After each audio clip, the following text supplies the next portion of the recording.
Hola a todos, bienvenidos a un nuevo episodio de Chismeando, el podcast donde nos enteramos de todo tipo de cosas y no guardamos secretos. Hoy tenemos a alguien muy especial, mi gran amigo Rodrigo. Rodrigo, bienvenido, ¿qué tal? ¿Cómo estás? ¿Qué tal, Carlos? ¿Qué tal a todos tus oyentes? Encantado de estar aquí, de poder explicarles un tanto de mi carrera, de charlar en general. No quiero que sea algo bastante serio, pero sí estoy aquí agradecido por la invitación. No sé si te acuerdas, cuando estábamos en la biblioteca llegábamos a conversar de todo tipo de cosas y quiero que más o menos hagamos algo parecido. Entonces, voy a empezar con preguntas personales. Esta parte va a ser un poquito tipo entrevista, ¿ok? Entonces, y voy a ir directo con el tema. ¿Quién es Rodrigo? ¿Cómo te presentarías? ¿Cómo venderías tu charque ante una persona que de repente no te conoce? Tu charque. Ya, bueno, para los que no me conocen, me llamo Rodrigo Luján Cortés. Estoy estudiando la carrera de Economía. Por un motivo de salud tuve que retrasarme un año, ya que el año pasado tuve un accidente y me tuvieron que operar de mi columna. No se preocupe, ya estoy mejor ya. Pero bueno, en su momento fue algo bastante delicado y complicado para mí, pero bueno, ahí ya superando las cosas. Bueno, por ese motivo me tuve que retrasar mañana de la universidad, pero en general podría decir que estoy ahorita en quinto semestre, ya encaminado a poder fin egresar de la carrera. Y lo que les puedo decir, he salido del Colegio San Calixto, estoy estudiando economía, como me presentó Carlos. Hemos estudiado con Carlos en la misma universidad. Y sí, ¿verdad? Nos íbamos muchas veces a la biblioteca, charlábamos de cosas idioteces, la verdad, cosas de amigos, cosas sin sentido, pero igual hemos llegado a tener conversaciones profundas de distinto tipo y bueno, siempre una amistad ya que comenzó jugando uno en un almuerzo, pero aquí ya vamos ya 2 años de amistad con el buen Carlitos. Y sí, un saludo a Joaco, gracias a Joaco, un grande. Sí, el que me amenazó con quemarme la casa, ya, por haberle mandado más cuatro, ya, E- El infeliz, que, ya. el que quería sacrificar a la Pachamama para Una poder oveja aprobar para el poderlo examen. probar, hijo de... Ese, ese tipo ya. Creo que va a hacer lo mismo con su proyecto o con su tesis, no sé. Ah, Pero sí. bueno, gracias, Rodri, gracias por estar acá. Y vamos directamente con las preguntas y no perdamos más el tiempo. Imagínate, utiliza mucho tu imaginación acá, si hoy te borraran todas las redes sociales para siempre, ¿qué es lo que harías con tu tiempo libre? Bueno, antes del accidente te hubiera dicho el gimnasio. Después del accidente también te diría el gimnasio, pero como no puedo estar en el gimnasio todavía, eh, o sea, el gimnasio y como ahorita no puedo, la verdad, con el tiempo uno se da cuenta que es muy importante estudiar, o sea, sí, hay que darle un buen tiempo. Y lo dedicaría una buena parte de esa fracción del tiempo a estudiar, o sea, honestamente. Ya sea estudiando, digamos, a modo de repasar el contenido de mi carrera, o estudiar por mi cuenta, tipo leer artículos. En mi carrera es muy necesario leer porque siempre se está actualizando la información, o sea, estamos pendientes del día a día en la economía. O sea, hace 2 semanas si alguien te decía que Donald Trump iba a invadir Irán y iba a bombardear, iba a matar a su líder supremo, todos éramos de, estás exagerando, ahora estamos más o menos expectando qué va a pasar con el desarrollo para ver qué va a pasar con los precios del petróleo, con la economía en general, porque los puertos en Irán, por donde circula casi el 25% del comercio del petróleo ahorita están cerrados. Literalmente una guerra entre dos países que se odiaban desde ese tiempo, tienen jaque a prácticamente todo el mundo. Pero, o sea, bueno, más allá de eso, te digo, estudiaría, entrenaría si se pudiera, leería, me gusta mucho leer, pasaría igual tiempo con los amigos, con la pareja, y así, o sea, disfrutar la vida. Sí, la verdad, las redes sociales te quitan tiempo, ¿vale? Eso está bien por un momento y disfrutar, pero a veces nos excedemos, yo me incluyo, ya. Y a veces olvidamos de lo bonito que es la vida fuera del celular. Claro. Y bueno, ¿alguna vez te has preguntado cuánto tiempo utilizas el celular en redes sociales más o menos? Yo, por ejemplo, utilizo esta aplicación, bueno, no, esa aplicación viene con todos los Android, que se llama Bienestar Digital. Está en ajustes, bueno, pueden ir buscando. Yo, en general, antes utilizaba alrededor de 12 horas mi celular.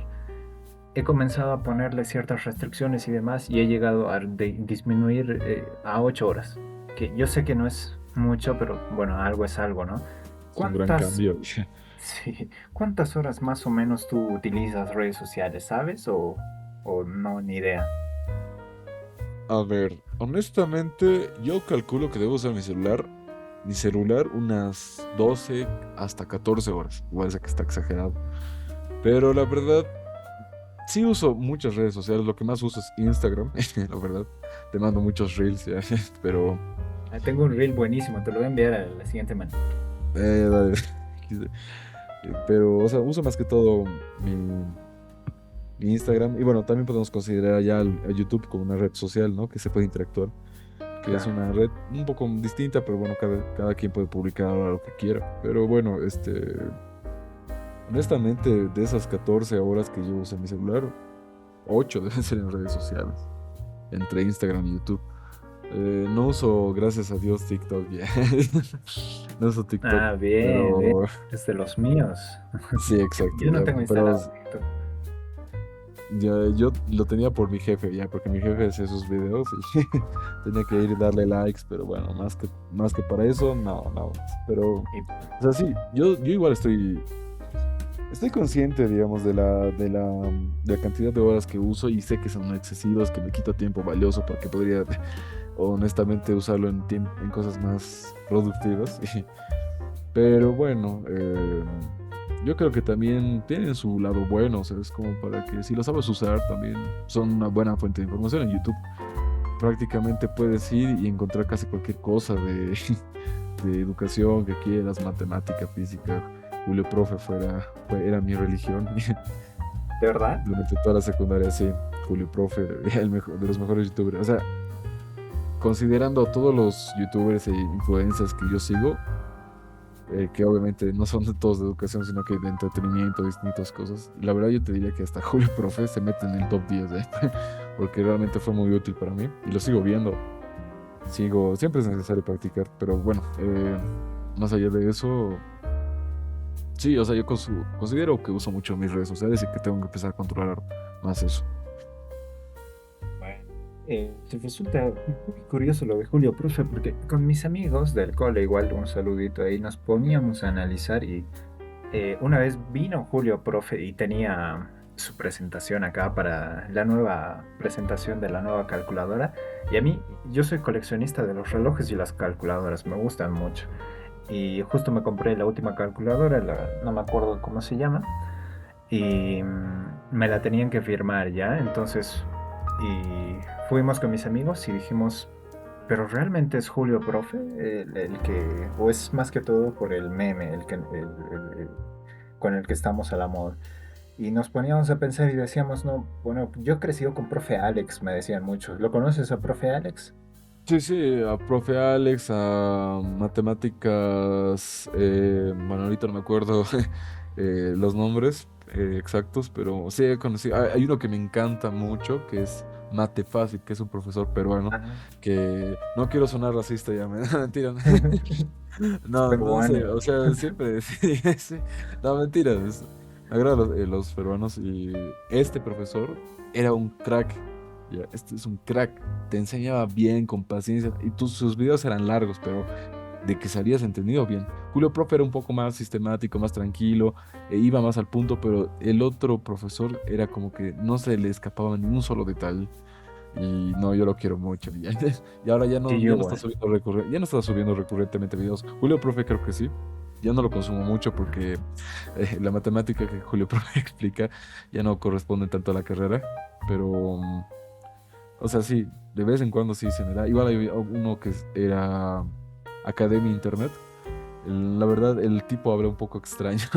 No me acuerdo qué se llamaba, creo que, pero bueno, era un canal buenísimo que subía un reto matemático todos los días y yo pues era medio, no soy medio, era un nerd.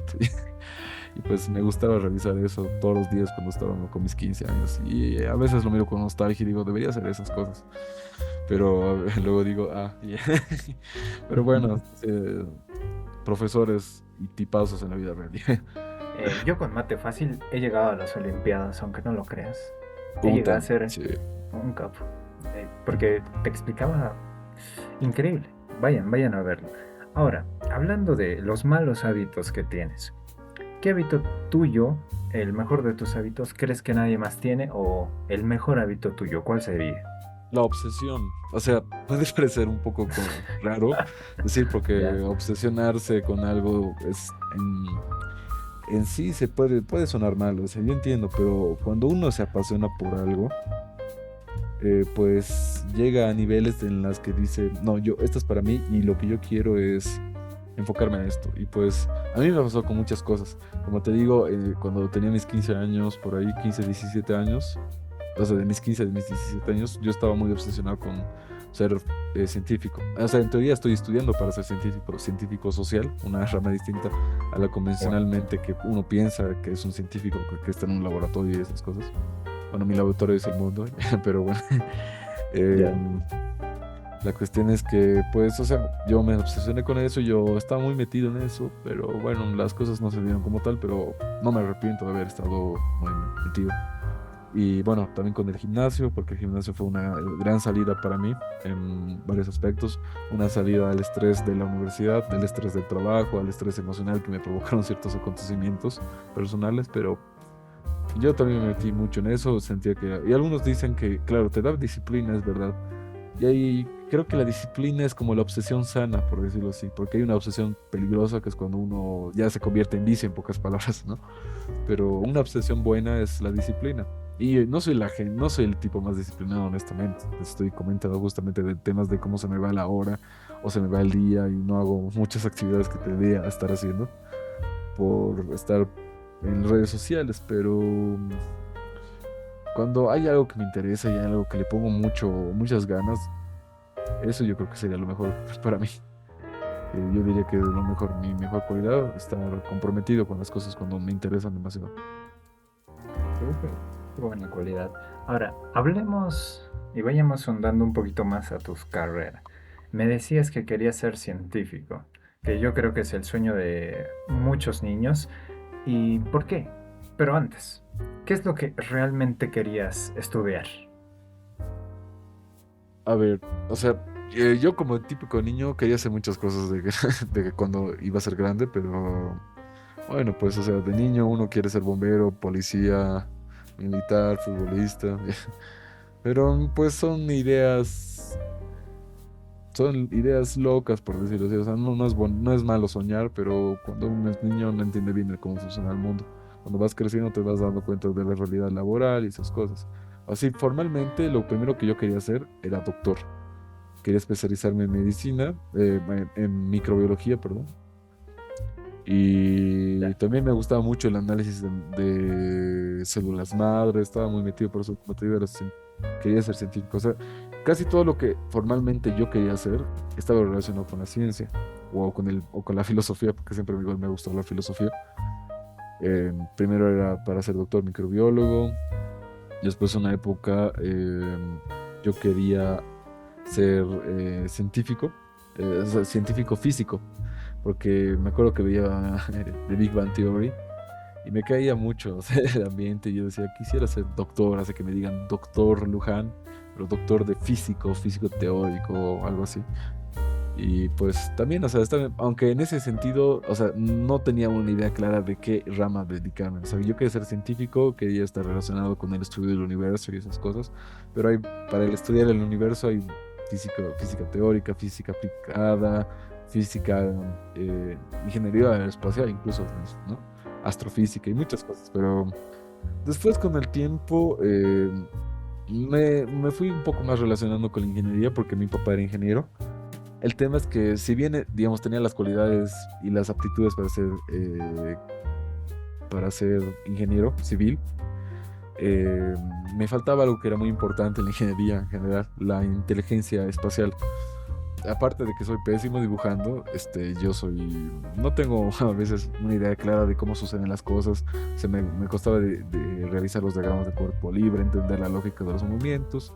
La verdad, preferí no arriesgarme. Sé que uno llega a la universidad para aprender, ¿no? Pero a veces necesitas también saber ciertas cositas para que no te vaya mal. Porque, a ver, si te metes, no sé, a a matemáticas puras, sin saber si quieres resolver una ecuación, yo creo que eso está destinado al fracaso, honestamente, porque no te alcanza el tiempo para aprender lo que se supone que tenías que haber aprendido desde antes. Pero bueno, como te mencionaba, a mí me gustaba mucho la filosofía, la historia me gusta mucho y en general también tenía mucho interés por geopolítica. Y yo a ese gusto se lo tengo que atribuir a a dos canales de YouTube. Bueno, tres en realidad. Visual Politics. Ya. De Visual Politics salió Fonseca y él creó su propio canal que se llama solo Fonseca. Y de Visual Politics salió un canal más especializado en economía, que eso ya es mi campo, que es Visual Economic.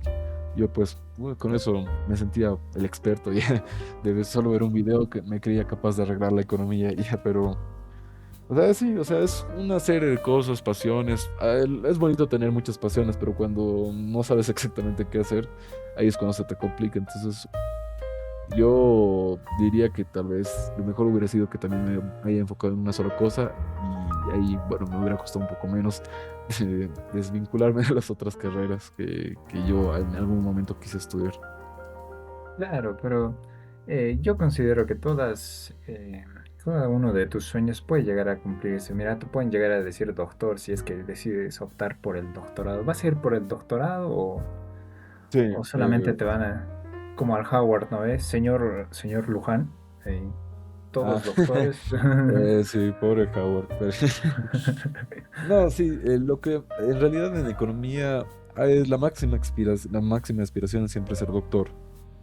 Y de hecho esa máxima aspiración, poco a poco con el avance de los años y el mercado laboral más exigente, pasó de convertirse en una aspiración a una necesidad.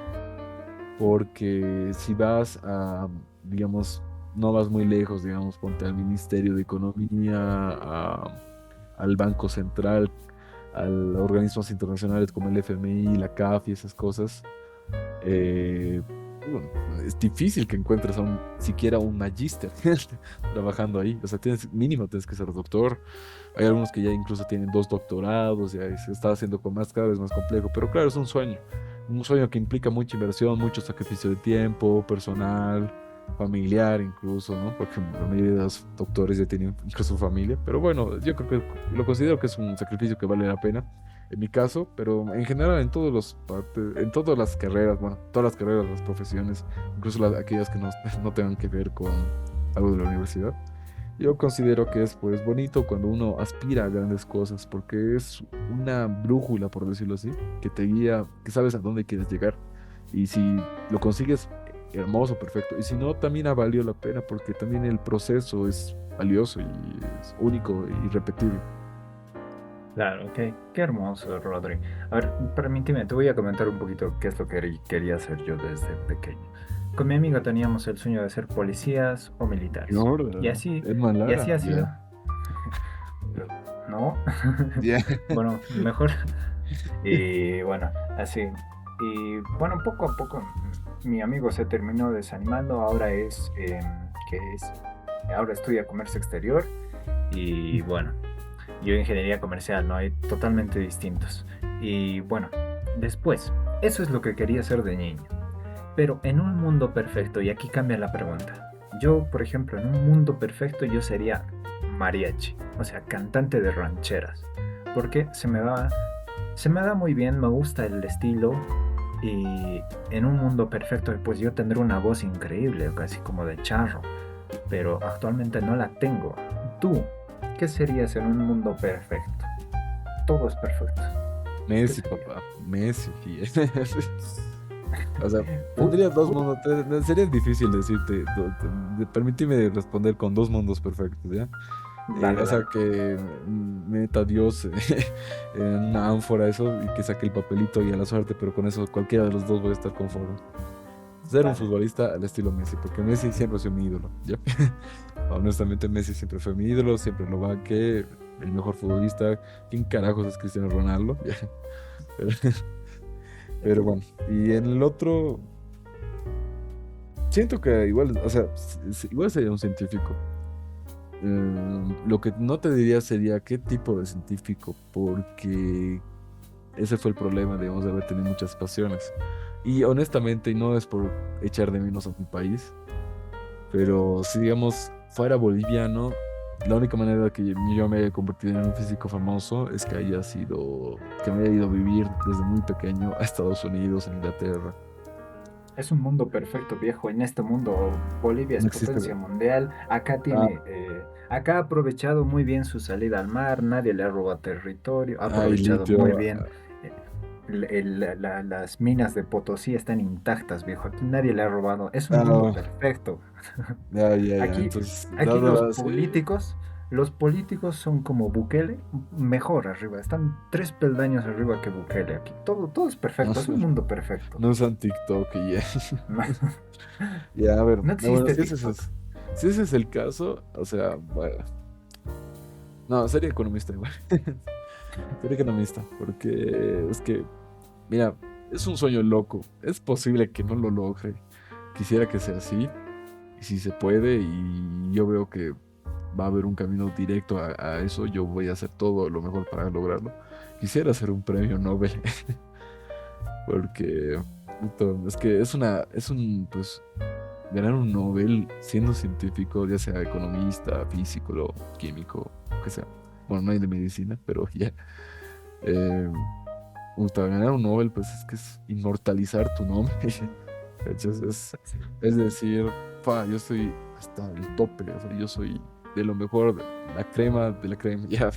Porque es que es único, o sea, te, te muestro los libros que yo tengo de mi carrera, casi todos son de premios Nobel. Y es pues algo lindo, digamos, que tu trabajo se recuerde para siempre y que tu trabajo sea usado. O sea, hay economistas y hay científicos en general y todos los que han ganado, ¿no?, los premios Nobel, porque hay gente increíble que ya ganó el premio Nobel. Eh, pero ves, pues, tipo, los trabajos que han hecho y son gente que han cambiado la visión del mundo. Uno de los economistas que más aprecio, que más cariño y respeto, admiración tengo, es John Nash, que de hecho no es economista. No era economista, era matemático, pero él diseñó una teoría, la teoría de juegos y el equilibrio de Nash, o sea, una manera de resolver la teoría de juegos que pues lo inmortalizó. Y hasta tiene una película, es una película que ganó casi un Nobel, ya. Es una película que ganó un Oscar. Ya, pues, y pues eso imagínate esas cosas que incluso en una película te recuerden. Y así, y igual el economista que más admiro, Milton Friedman, también ganó un Nobel. Amartya Sen, Daron Acemoglu, o sea, varios economistas, ya digo, que son personalidades que han cambiado el mundo. Tal vez personas que no están muy metidas en el mundo de la economía, tal vez no se den cuenta. A lo mucho por la película de John Nash, sí, ahí, pero es que son gente que han cambiado la manera de pensar, de ver el mundo, y eso es algo que yo quisiera aspirar, honestamente. Ya. Entonces, em, ¿qué es lo que te quería decir? ¿Cuál es el mito más grande que la gente cree sobre los economistas? Mira, te voy a dar dos respuestas. Un mito es que me lo han dicho a mí, en general sobre la profesión, sobre el rubro, que dicen que los economistas somos tacaños. Al día siguiente fui con una bolsa de galletas y nadie comió, o sea, no es mi culpa. Pero, otro mito es que la carrera dicen que es muy difícil. Y a ver, honestamente, todas las carreras tienen su grado de dificultad en ciertos aspectos. ¿Ya? Si a un economista le ponen a dibujar lo que sea, o sea, pueden haber economistas con talento artístico, pero como te decía, un economista que le dicen, a ver, dibuja un edificio, no sé, para ver, tal vez tú atinas mejor al presupuesto, sabiendo con cuántos pisos va a estar el edificio, qué tipo de estructura va a estar. No, o sea, no, si no tienen base en ingeniería civil o en cosas por el estilo, no va a ser posible. Todas las carreras tienen su grado de dificultad y la que más he escuchado hablar es el miedo a las matemáticas, ¿ya? Yo fui ayudante de un docente para la materia de matemáticas 1 y pues claro, entre el proceso, la transición entre el colegio y la universidad, hay algunos colegios, por ejemplo, en mi colegio yo aprendí cálculo, o sea, yo salí aprendiendo a derivar e integrar. No como un experto, pero entendía, tenía las bases, por decirlo así, pero habían otros compañeros que no había sido el caso, que no habían tenido eso, y pues cambiar de ecuaciones, de despejar donde lo más difícil, digamos, que podías encontrarte era despejar una X que estaba, no sé, en el exponente y aplicar un logaritmo para sacarla de ahí. Puta, pues para llegar a derivadas integrales, donde ya tienes que aplicar muchas cosas y muchos artilugios matemáticos, porque de hecho es así. O sea, solamente para los que me escuchan y están interesados en la economía, número uno, es hermosa la carrera, así que no se desanimen. Y dos, la carrera de economía es más que todo derivar. Integramos, pero funciones muy sencillas, honestamente. Y claro, o sea, hay integrales que son complicadas y eso. Y lo más complicado simplemente lo ven en las materias de matemática, o sea, matemática puro. Yo llevo 3 materias de matemática como tal, o he llevado 3 materias. Y pues una vez terminé esas materias, no volví a ver casi nunca integrales, derivadas sí, pero tampoco derivadas complicadas. Es de hecho, si van a estudiar economía, o incluso cualquier carrera del área económica, comercial, lo que sea, olvídense de senos, cosenos, tangentes, cotangentes. Yo lo recuerdo porque a mí me gusta la matemática, pero honestamente yo nunca más he vuelto a ver esas cosas, ¿no? Funciones trigonométricas, eso. A lo mucho que van a ver son logaritmos neperianos, exponenciales y cosas por el estilo. Así que no se preocupen. O sea, la matemática es muy importante, es la base para la economía, porque nosotros explicamos nuestras ideas, nuestras teorías a plan de matemática. O sea, la fundamentación de todas esas teorías son con matemática, pero no es una matemática muy compleja. Y si quieren un tanto de datos, nosotros estamos muy a favor de la inteligencia artificial, no en el planteamiento de teoría, sino en la resolución de los modelos matemáticos. Porque entre plantear, interpretar, evaluar resultados de la aplicación de cierta política o teoría económica, no es como que, no digo pérdida de tiempo, pero sí nos quita tiempo valioso estar ahí calculando a mano, ¿no? Entonces, si tenemos una matriz, tenemos que calcular lo que sea, la metemos a la computadora, pa, resuelto. Tenemos ecuaciones hamiltonianas, ecuaciones diferenciales, ecuaciones de indiferencia, lo mismo. Programamos, sí, eso sí, programamos. Pero la matemática que no sea no sea como algo que le tengan miedo. Obstáculo. Es un obstáculo porque es bonita, es sencilla, es entendible y es prácticamente la manera en que nosotros entendemos todo lo que pasa en el mundo. Así que la necesitan, sí, pero no es una matemática infernal como la que encontrarían en física, matemáticas, ingenierías. Así que ese sería un mito que quisiera desmentir. Bien, bien viejo. Ahora quiero que me hables un poquito más de la universidad. ¿Cómo describirías tú el semestre, diré, el módulo más caótico para vos? A ver, un día, solamente un día. ¿Cómo lo describirías? El más Puta, caótico, el más estresante, en el que tienes, no sé, tres materias. ¿Te ha tocado alguna vez tres materias? mira, te voy a contar el último módulo que yo pasé en el 2024. No quiero asustar a nadie. Yo también tuve la culpa por haberme dejado las cosas hasta lo último, aunque también fueron las situaciones de la vida. Yo en ese módulo, yo tenía TOEFL, o sea, iba a dar mi examen TOEFL, el último módulo, y el último día de clases. Estaba pasando una materia que era medio retadora, no tanto, pero era bonita, interesante, que se llama Economía Pública 2. Y el infierno, eso sí, no los voy a mentir, Econometría 2. Econometría 2 es una materia filtro en la universidad, que claro, sí, como les decía, llegas con bases y todo, bases en matemática, teoría económica y estadística, pues se te va a hacer mucho más sencillo que alguien que no tenga eso. Y yo honestamente no llegué con las bases tan firmes, o sea, no es que llegué así en pelotas sin saber nada, pero me costaban ciertas cosas, ciertos conceptos, dominarlos, entonces sí sufrí un tanto. Y honestamente, no les estoy mintiendo, no dormí 3 días, 3 días en ese módulo. Ya. No dormí porque tenía que estudiar para mí. Tenía proyectos, materias, mis exámenes finales y eso. Y como les digo, yo también tuve la culpa ahí por haberme dejado arrastrar varias tareas. Y bueno, pues en mi examen final, yo para mi examen final de econometría necesitaba un 80 para aprobar, así que se imaginan el nerviosismo que tenía. Y tenía TOEFL, el mismo día, exactamente el mismo día yo tenía TOEFL. Y bueno, para los que no han tomado alguna vez el TOEFL, es un examen de inglés que, bueno, ahora es relativamente bonito porque dura Sí, ahora es dos más horas. amigable. Sí, dura 2 horas a lo mucho ese TOEFL, porque cuando al inicio, o sea, yo no tomé esa versión, pero siempre me comentaban que el TOEFL llegaba a durar hasta 4 horas. Y yo o sea, imagínate 4 horas en el TOEFL y de ahí me tuve que ir, o sea, yo di mi TOEFL en el campus de Chocalla.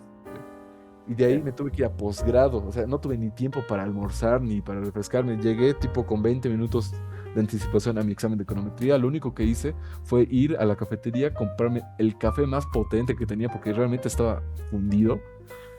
Venga, lo más Y fuerte me que tomé, tenga. agarré, repasé y gracias a Dios me fue bien. Me fue bien, aprobé los dos. Y literalmente aprobé los dos con 80. Y bueno, fue mucho ya. Realmente, a pesar de que aprobé con la nota mínima en general, ¿no? O sea, para el examen final tenía que sacarme un 80, pero en el examen, en la nota final, ¿no? Que aparece en sistemas del promedio general, yo tenía pues 60 y en nuestra universidad la nota mínima para poner es 60. Y pues, si bien no me gusta aprobar con raspando, sí digo, fue muy meritorio y me sentí muy feliz, a pesar que fue un 60. Y Es increíble. y si Oye, me ser dices, el mejor. no, no, no, no ha Perdón. sido el mejor, no ha sido el mejor, digo. Pero, bueno, no sé si dices el mejor día de mi vida, tampoco, pero No, el más o sea, me refiero al momento más feliz, digamos. Estás totalmente estresado y, digamos, si te hubiera ido mal, ahí ya. Qué triste, ¿no? claro, Pero y ves tus prioridades, pues literalmente el mejor momento del día, después de haber dado semejantes exámenes, es que, no, claro, no obtienes las notas de tus exámenes ese día, ¿no?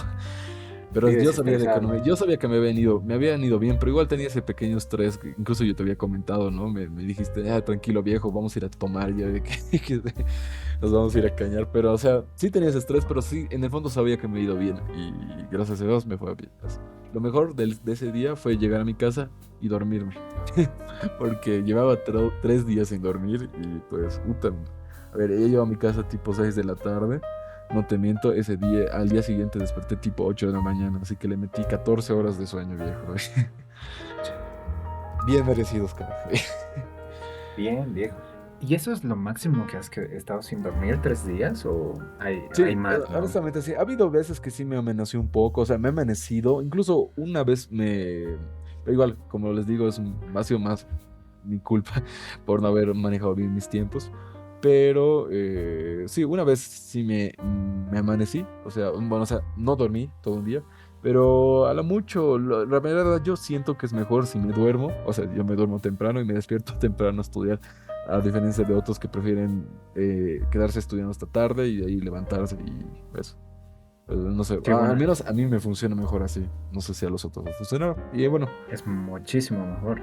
sí, bueno, descansas el cerebro, pero a veces igual el descanso no es suficiente. Pero o sea, no les digo, no solo me pasa a mí por economía, he visto, incluso en carreras, sin ofender, carreras tranquilas, sencillas. He visto que Ingeniería. ahora se ¿No? comercial, sí, viejo, me causa. Es que, a ver, no quiero ofender a nadie. Ya. Le mando un Pero saludo los a Carlos, un comerciales. amigo. Ya. No saben un carajo, ya. Ya, le mando un saludo aprovechando tu podcast a un amigo Carlos que estudia comunicación. Justo cuando hemos dado nuestro segundo parcial de Econometría 2,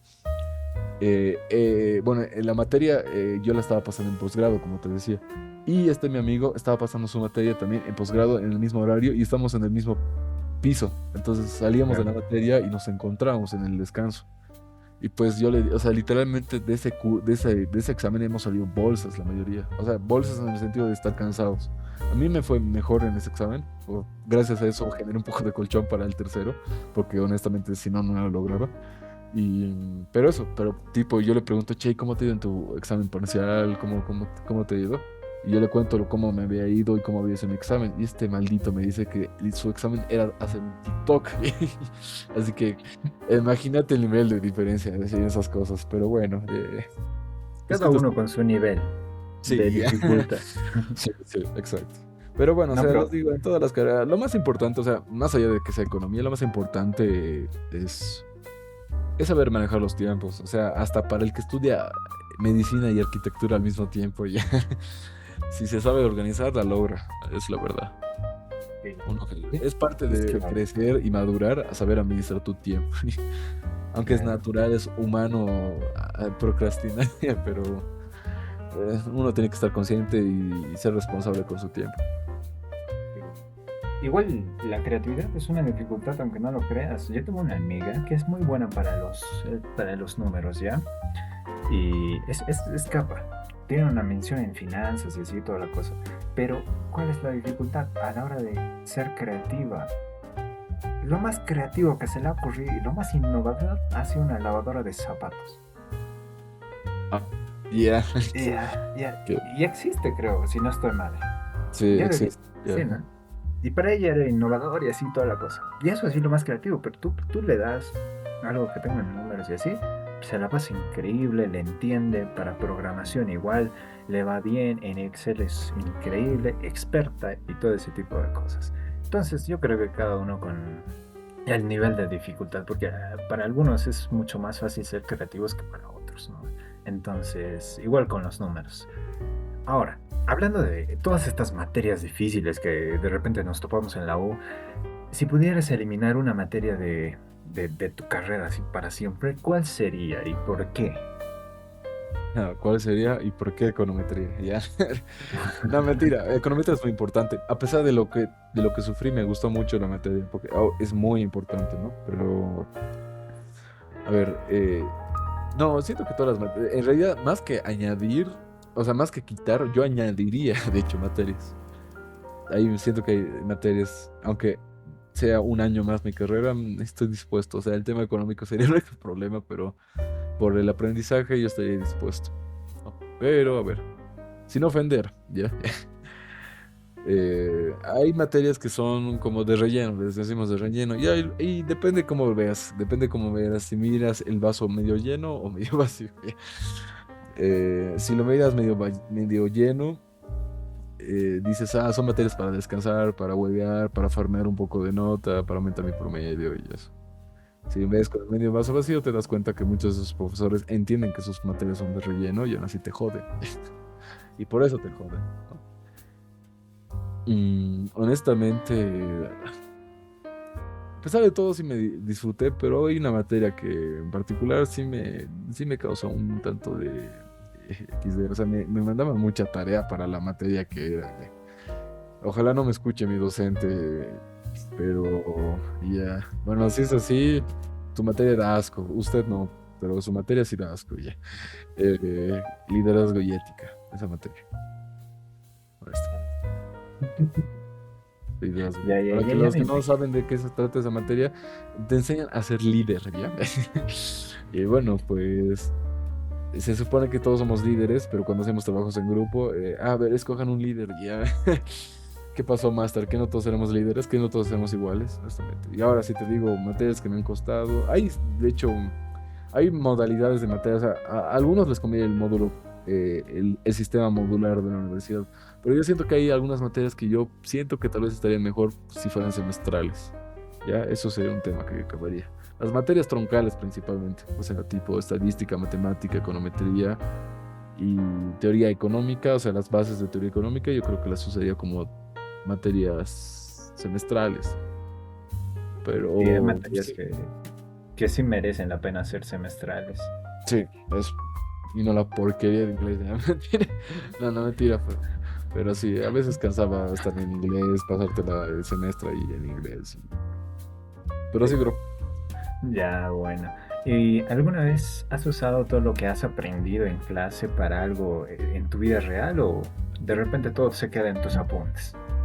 La verdad te diría que sí aplico mucho ya en la vida cotidiana, como yo estoy pendiente de las noticias y eso, entonces como relaciono, o sea, cada vez que voy mejorando, digamos, o bueno, progresando en mi nivel de conocimiento, conforme a las materias que voy avanzando, esa idea se va complejizando, pero digamos, me da una idea, una cierta manera de entender las cosas, digamos, por ejemplo, cuando hemos empezado la crisis de los dólares, pues justo yo empecé a llevar el tema de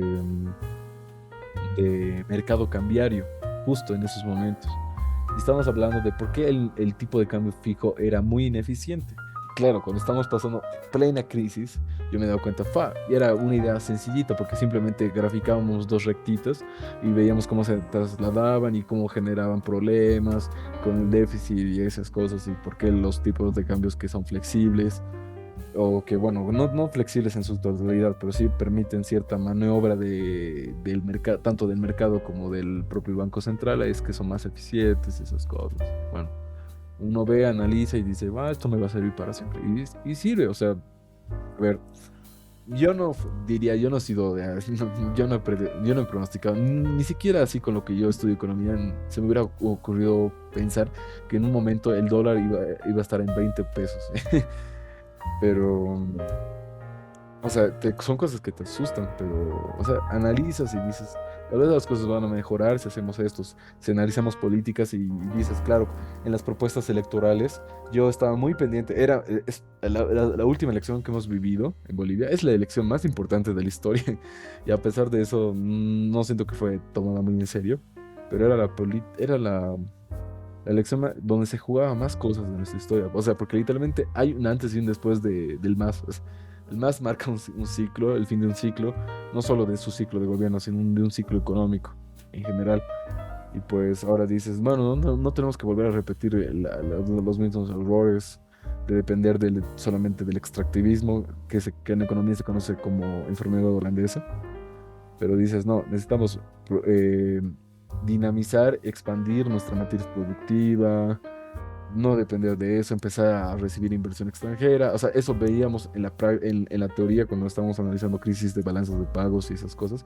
Y ahora que, bueno, en cierto modo el gobierno, gracias a Dios, al menos está tomando decisiones un tanto dirigidas a ese punto, dice, sí, lo que he servido sirve. O sea, lo que yo he aprendido se está aplicando ahora en la vida real y se va a llegar a aplicar. Y espero, o sea, por eso me emociona tanto la economía, porque a los puestos a los que yo aspiro están relacionados a que algo como que yo quiero que esto sea para el bien de mi país, el bien del mundo, y lo que yo he aprendido todos estos años me va a servir para poder plantear lo que yo quiero. Nadie más que quiere ser político, Rodri. No, Acá vamos papá, yo he trabajado he trabajado en la Cámara de Diputados, he hecho mis maniobras, o sea, yo he trabajado como asesor en economía, ya bien exagerado, pero, o sea, he trabajado del lado económico y honestamente, un solo año que he estado en ese lugar me ha dado asco la política y eso que ni siquiera estaba muy inmiscuido en eso, pero realmente me da asco, o sea, yo sé que hay políticos buenos, hay políticos que te dan las cosas, pero preferiría yo trabajar en un perfil bajo, tipo, si entra un presidente que debe haber sido tuto, por cierto, yo no sé, me hubiera gustado ser su ministro, o sea, no, ni siquiera necesariamente ministro, me hubiera gustado trabajar en el ministerio, planificando, haciendo política económica, viendo. A ver, yo un poquito a modo de, bueno, no me voy a salir tanto del tema, pero quisiera, digamos, contar esta experiencia. Yo empecé a trabajar con un diputado que ahorita está postulando para ser alcalde, que espero que gane, la verdad, porque es economista, y es un va a tipazo, dar o sea, trabajo. sí, ojo, ya, ojo. Cuidado, me veas ahí dirigiendo la Secretaría de Economía, ya. La Ya. cuestión es que, a ver, diputado, le mando un saludo, exdiputado, pero gran persona, gran profesional, Miguel Roca. eh, Él me dijo que cuando él era pasante, o sea, cuando él estaba estudiando economía, fue pasante de Jeffrey Sachs. Para los que no conocen, Jeffrey Sachs fue el economista que salvó a la economía de Bolivia cuando ocurrió la hiperinflación. O sea, no solamente era Gonzalo Sánchez de Lozada y su equipo económico de Víctor Paz Tesoro, realmente el asesor económico de Bolivia, que venía de Estados Unidos, que ayudó a Harvard. diseñar el 21060, fue Jeffrey Sachs. Ahora, imagínate que literalmente mi jefe me cuenta que llegó a ser el pasante y el ayudante del tipo que salvó la economía, o sea, es una gran inspiración. Y yo digo, pa, o sea, yo realmente aspiraría a esas cosas.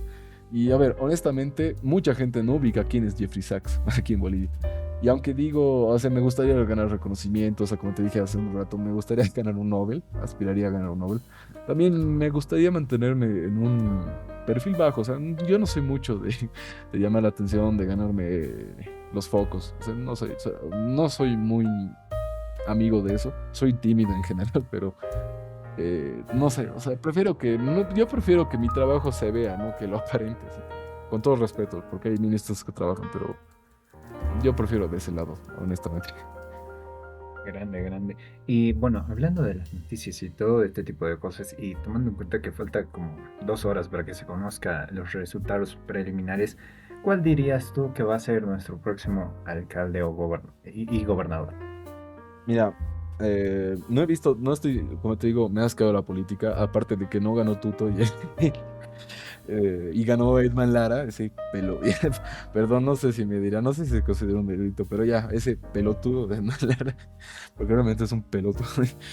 Me desanimó, Ya. pero no estaba muy, soy honesto, no estaba muy pendiente. Sé por mi jefe, o sea, por mi ex jefe, que él se estaba postulando y por eso le estoy dando mi voto. Y además yo estoy seguro que es el mejor, o la mejor opción de ahí, porque he llegado a ver bueno, no en TikToks, perdón, ya he llegado a ver en Reels, en clips, así, incluso un candidato Ya. que estaba ofreciendo bueno, yo no soy del alto, obviamente, yo no soy del alto, pero he visto un candidato que ha llegado a ofrecer un parque de Cocuyo, de ¿para qué un parque de Goku?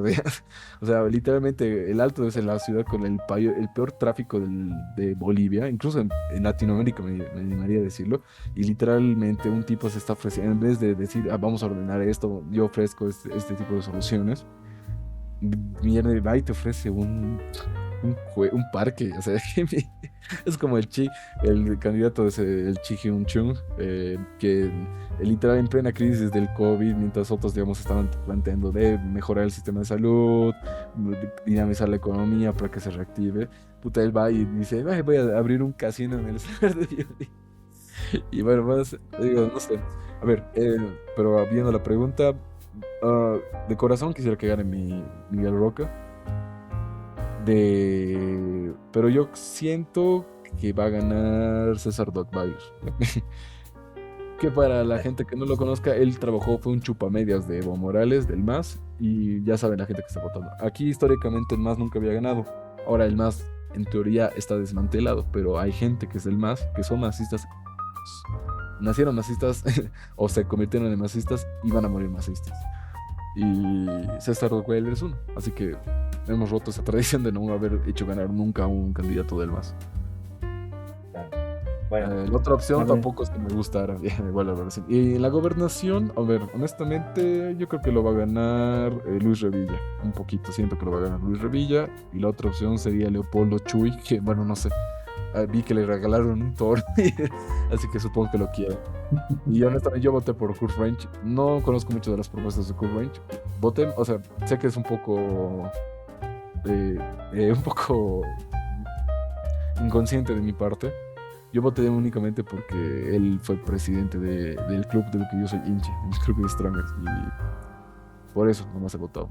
No me tomó la molestia de revisar sus programas de gobierno. Sé que a lo mejor debe tener un programa porque los del IBE eran el mejor programa de gobierno para las elecciones anteriores y ganó un tipo que hizo su programa de gobierno con ChatGPT, así que, pero bueno, que se dé lo que se dé. Igual no me dan de comer, solamente espero que si llegan al poder, que lleguen para hacer cosas buenas. Nada más. bueno, ahora vamos a pasar a la última sección y ya para finalizar con pregunta de los suscriptores. Tenemos alrededor de, sí, 5 preguntas. Vamos a iniciar con la más fácil. Me respondes a estas si las sabes y si es que no, pues ahí habilitamos el poder de la edición. Así que, eh, Rodri, ¿qué es la economía creativa? Ya, la economía creativa está muy relacionada con la economía naranja, que básicamente es un tipo no es un sistema económico, no es un modelo económico, pero sí es como una apreciación de que las actividades culturales, creativas de ese estilo pueden generar un cierto dinamismo en la economía, o sea, pueden ayudar a aportar valor agregado a la economía. Un ejemplo, el turismo eh, está considerado en varios tipos de economía, pero digamos, si nos centramos en el turismo que genera, digamos, ponte, hay turistas que vienen a ver a los Carcas actuar, a Calamarca, porque la música boliviana debe ser de las mejores del mundo. Eso genera economía. La noche de los museos, que me parece una muy buena iniciativa y que de hecho yo diría que lo deberían hacer al menos unas 2 veces al año, dinamiza la economía porque ese día bueno, si bien los museos abren gratis para todas las personas, ayuda a dinamizar en el sentido de que hay personas que aprovechan y venden cositas, digamos, recuerdos y esas cosas, incluso gente que va, vende comida, que aprovecha gracias a la afluencia de la economía naranja o economía creativa y esas cosas. Y bueno, generar valor agregado gracias a, como te digo, actividades culturales, o ponte... bueno, un gran ejemplo de una actividad cultural de economía naranja que se aplica en Bolivia es el Carnaval de Oruro. El Carnaval de Oruro, las entradas folclóricas en general, mueven mucho dinero, nos permite visualizarnos, mostrarnos hacia el mundo como algo más que un país con problemas económicos, con crisis económicas, con golpes de Estado y con narcotráfico. Pero nos permite mostrarnos al mundo como algo más de eso y que es digno de visitar. Entonces, eso genera mucha economía, o genera un buen movimiento económico y ayuda bastante al país. Gabo, ¿cómo describirías tú qué es la economía naranja para alguien que no la entiende? Um, Como decía, la economía creativa y la economía naranja están bastante relacionadas. Diría que, bueno, es la capacidad de que una actividad cultural genere valor agregado a la economía. Una actividad cultural o de cualquier tipo que ayude a dinamizar la economía, que promueva el valor agregado, que genere fuentes de empleo. Eso sí, básicamente. Bueno, vamos con la siguiente pregunta de nuestro suscriptor. ¿Qué es la economía negra? ¿Alguna vez Uf, la has escuchado? uf, yeah. ¿Te pesca en Muy curva? racista esa pregunta, ya. A ver, la economía negra, o sea, ahí existe el concepto de economía de colores, ¿no? Acabo de mencionar la naranja, también existe el azul, la roja y distintas cosas más.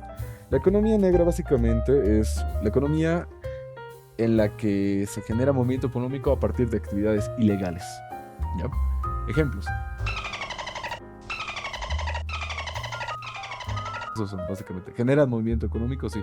¿Está legalmente constituida esa actividad económica? No. Eso es la economía negra en pocas palabras. Gabo. Siguiente pregunta. Hablemos un poquito más del Banco Central. ¿Cómo los bancos centrales, a ver, lo voy a medio enredada esta pregunta, cómo los bancos centrales, digamos, saben que necesitan aumentar más su cantidad de dinero disponible? Por ejemplo, si antes, te voy a poner un ejemplo. Supongamos que existe un país con alrededor de 1 millón de personas. Esa cantidad de dinero para ese millón de personas no va a ser la misma en el tiempo. ¿Cómo aumenta esa cantidad de dinero? Si digamos han pasado 10 años y se han reproducido a lo loco y ahora son 10 millones. ¿Cómo aumenta o no aumenta ese dinero? Interesante pregunta. Am, Justo estoy llevando la materia de teoría macroeconómica 4 y estamos justo, o sea, mi parcial que es mañana Es es de eso. es justo sobre política monetaria, ¿ya? Y estamos hablando sobre oferta y demanda de dinero, ¿ya? Para un poquito hay que sentar ciertas bases, ¿ya? A ver, la demanda de dinero la determina la propia economía, ¿ya? Todos los agentes económicos, familias, empresas, el propio gobierno, ellos son los que demandan el dinero. ¿Para qué? Para generar la economía. ¿Y cuál es el mayor indicador de demanda de dinero? Es el propio PIB, el Producto Interno Bruto, ¿ya? Generalmente la oferta de dinero tiene que crecer conforme o en casi la misma proporción de lo que crece la actividad económica, es decir, el PIB. ¿Por qué? Porque si le metes mucho dinero a la economía, la puedes sobrecalentar y generar un fenómeno que hoy lo estamos viviendo mucho en Bolivia, conocido como inflación. ¿Ya? Voy a poner un ejemplo sencillo para que me entiendan, que de hecho lo usó Milton Friedman para explicarlo. Eh, a ver, digamos que vivimos en una isla, ¿ya?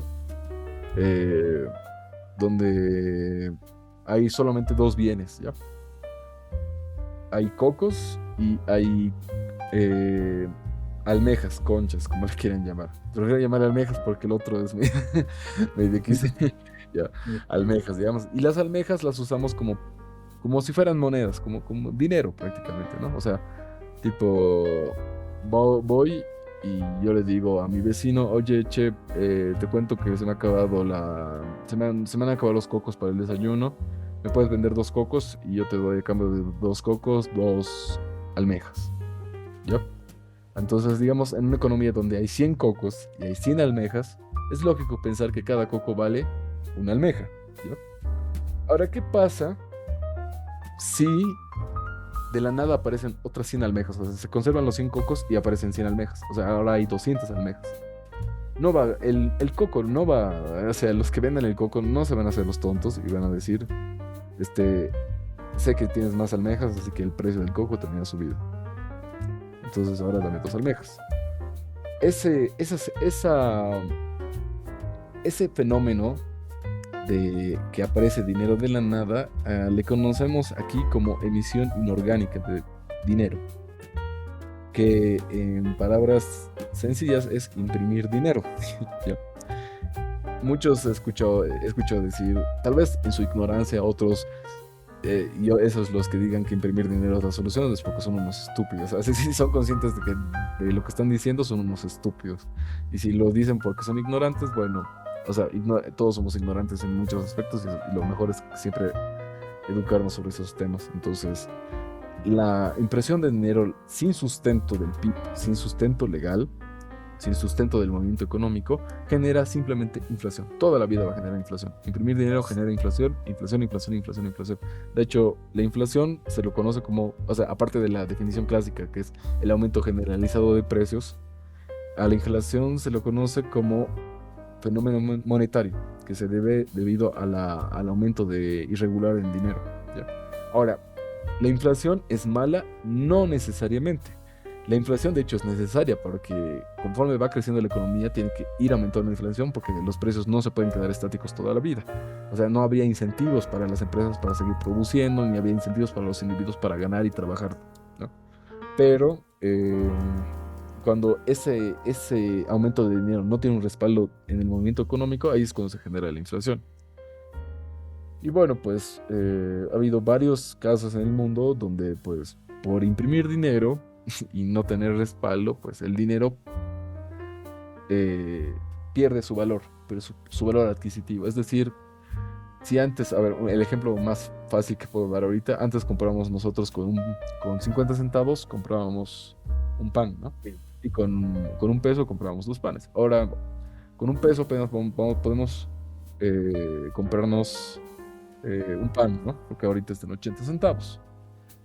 Y bueno, así, antes con 8 panes, perdón, antes con 8 bolivianos te comprabas pues tus 16 panes, ¿no? Y ahora con 8 pesos te compras 10 panes.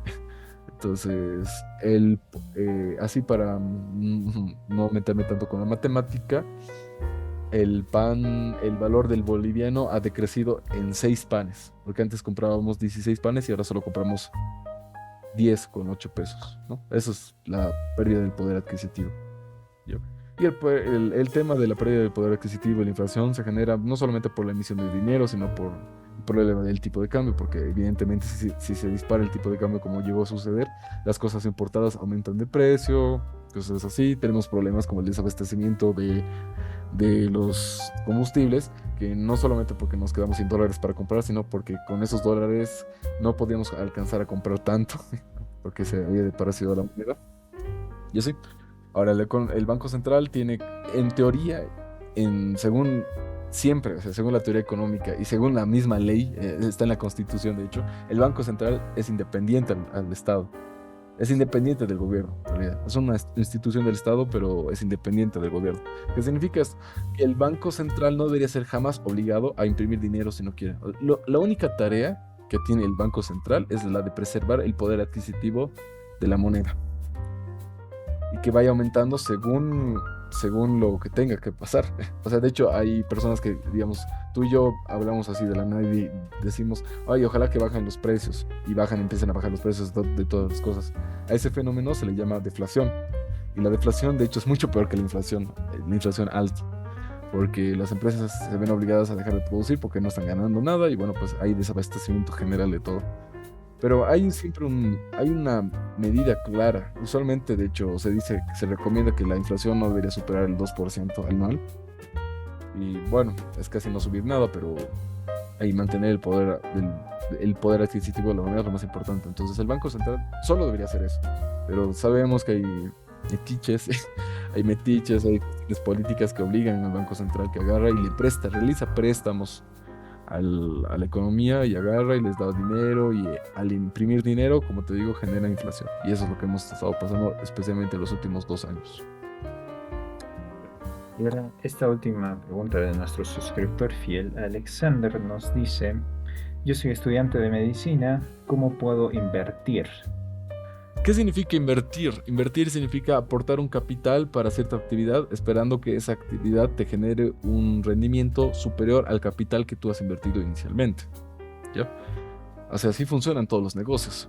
El tipo de la inversión que él me refiere puede variar de distintas cosas. O sea, depende de qué tipo de inversión, a qué tipo de cosa le quiere invertir.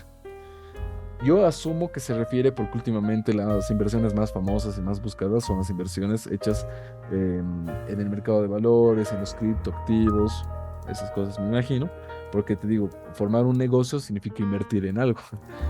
Y no solo, y por cierto, no solo se invierte dinero, sino que se invierte tiempo, cansancio, esfuerzo y las cosas. Pero generalmente lo que más nos importa es el dinero, ¿no? Pero a ver, decir invertir. Pues lo primero que uno se tiene que fijar en el nivel de riesgo que una persona está dispuesta a asumir, ¿ya? Hay un nivel de riesgo óptimo y también depende de cada individuo. Hay personas que son más amantes al riesgo, hay otras personas que son más temerosas, que en economía le llamamos aversos al riesgo, y hay otras que son neutrales al riesgo, indiferentes. El amante del riesgo no le va a importar los peligros, los riesgos futuros, entonces va a agarrar y va a invertir. El averso va a ser un poco más cauteloso y seguramente se va a preocupar en invertir en algo que agarre y esté seguro que le va a generar un rendimiento que tal vez no es tan... El rendimiento de, por si acaso, de los activos que son seguros son menores, pero precisamente porque son seguros, o sea, que donde te garantizan que no pierdes tu plata.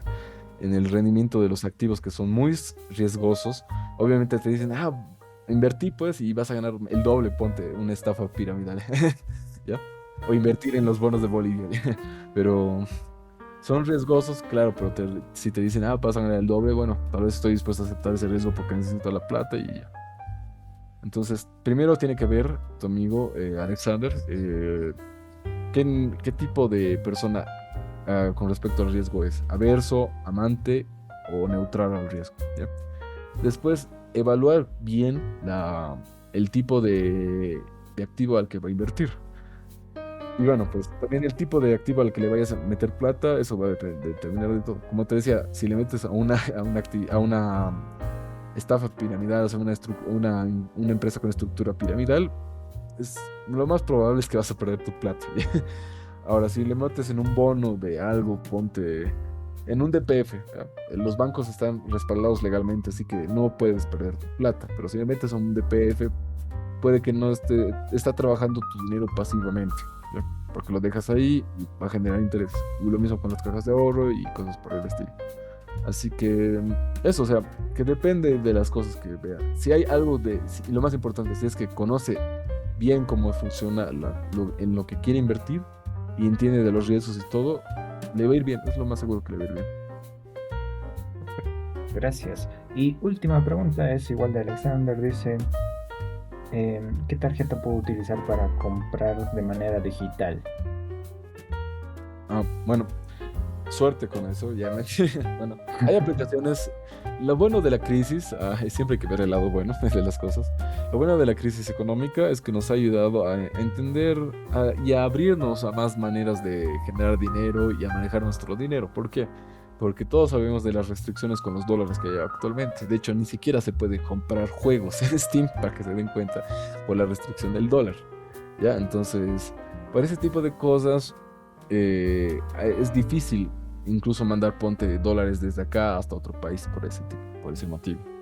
Es un corralito, al fin y al cabo. Y bueno, pues que empiece Alexander a averiguar sobre las billeteras digitales. He escuchado muy bien de Meru, de Binance, que usa criptoactivos, los USDTs. Y así, o sea, he escuchado buenas y son fiables, o sea, son fiables. Binance lo patrocina Cristiano Ronaldo, así que más confiable no Sí. pueden ver. Mero es buena, tiene su bueno. Se me apareció en un negocio de en un anuncio de Facebook. Por curiosidad lo vi y vi que es bastante activo, o sea, bastante fiable.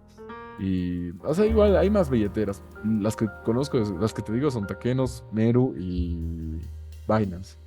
Ahora, para terminar, y esto es lo último, ¿qué le dirías al Rodri del futuro? Imagínate que tú ves este video dentro de, no sé, 10, 20, 30 años. ¿Qué le dirías al Rodri del futuro?